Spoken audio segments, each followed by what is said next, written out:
अध्याय 20 अंतिम प्रवास, एक योगी का मौन विदा। 4 जुलाई 1902 की रात कोलकाता के बेलूर मठ में चांदनी आसमान पर थी, पर जमीन पर एक दिव्य आत्मा मौन विदा की तैयारी कर रही थी। स्वामी विवेकानंद, वो युग पुरुष जिसने भारत को उसकी खोई हुई आत्मा दिलाई, अब अपने अंतिम श्वास की ओर बढ़ रहे थे। लेकिन ये कोई साधारण मृत्यु नहीं थी, ये एक योगी का इच्छा मृत्यु थी। सुबह से ही स्वामी जी का व्यवहार कुछ अलग था।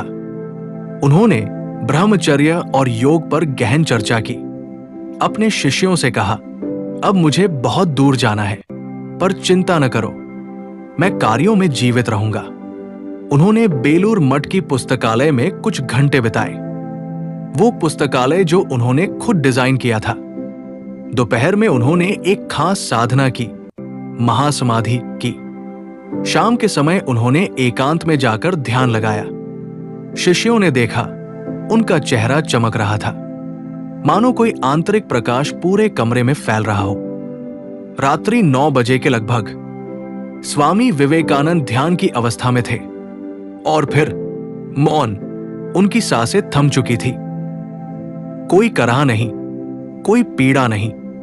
जैसे कोई दीपक शांति से बुझता है, वैसे ही ये जीवन दीप बुझ गया।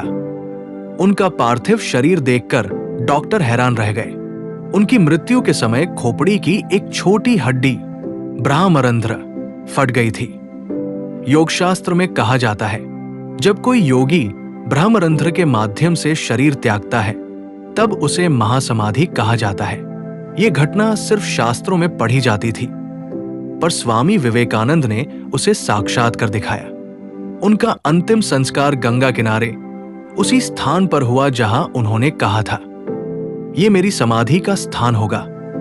स्वामी जी सिर्फ 39 वर्ष की उम्र में चले गए, पर उन्होंने भारत को जो विचार, जो शक्ति, जो आत्मा दी, वो आज भी हमारे भीतर जीवित है।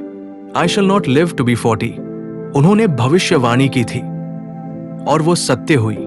लेकिन मृत्यु उनका अंत नहीं थी, बल्कि भारत की चेतना में उनका आरंभ था। और इस प्रकार से हमारी सीरीज एक दिव्य संत स्वामी विवेकानंद का भी अंत हो रहा है। आप सब कमेंट करके बताएं कि आपको ये सीरीज कैसी लगी, और इसी प्रकार की रोचक जानकारियों के लिए inspire India creation YouTube channel को सब्सक्राइब करें और जुड़े रहे हमारे साथ। धन्यवाद।